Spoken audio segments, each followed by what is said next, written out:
Дискриминацијата во Македонија постои во голема мера. Иако Законот за спречување и заштита од дискриминација е донесен веќе една година, тој не се спроведувал како што треба на терен, а претходниот состав на Собранието не го изгласал ниту составот на Комисијата за заштита и спасување од дискриминација. Дискриминацијата ја имало најмногу кај маргинализираните групи, како луѓето со попреченост, ЛГБТ заедницата, оние кои употребуваат дроги, ромите и другите помали етнички заедници.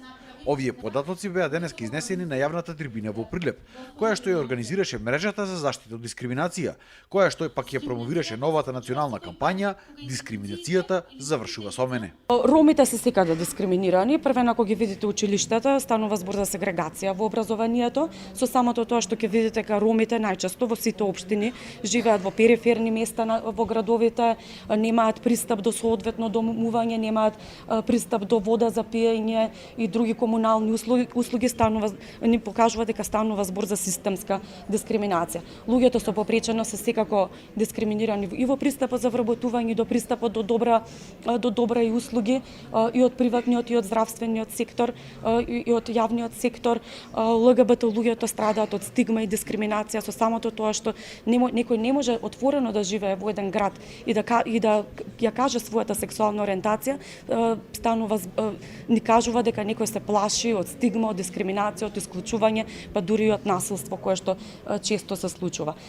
Жените страдаат секако од дискриминација, особено при вработувањето. Сите овие случаи што ги слушате дека некој бил отпуштен од работа или не бил продолжен договорот за вработување поради бременост, тоа станува збор за дискриминација кон жените, односно дискриминација врз основа на род. Според мрежата за заштита од дискриминација, немало голема ажурност на институциите при спроведувањето на овој закон.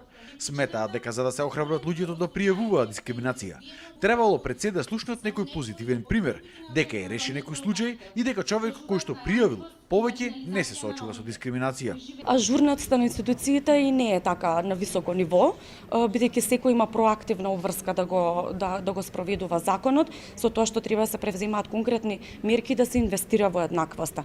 Знаете, спречувањето и заштитата од дискриминација го штити правото на еднаквост на граѓаните, што не е ново во Македонија, тоа не потекнува од ЕУ. Нашиот устав го гарантира правото на еднаквост одамна. Меѓутоа еднаквоста само како декларативна заложба, доколку нема никакви ефекти во стварност, односно доколку гледаме дека луѓето не живеат во еднакво општество, не значи многу. На дебатата присуствува и представници од канцеларијата на јавниот правобранител во Битола, кои рекоа дека пријавувањата за дискриминација во овој дел на Македонија биле мали, бидејќи според нив се уште имало страв од пријавување на вакви случаи. Се поднесени многу мал број на представки по основ на дискриминација, што секако не ја отсликува реалната слика во локалната самоуправа. Дискриминација во локалните самоуправи има и тоа е најчесто врз основа на политичко убедување и етничката застапеност.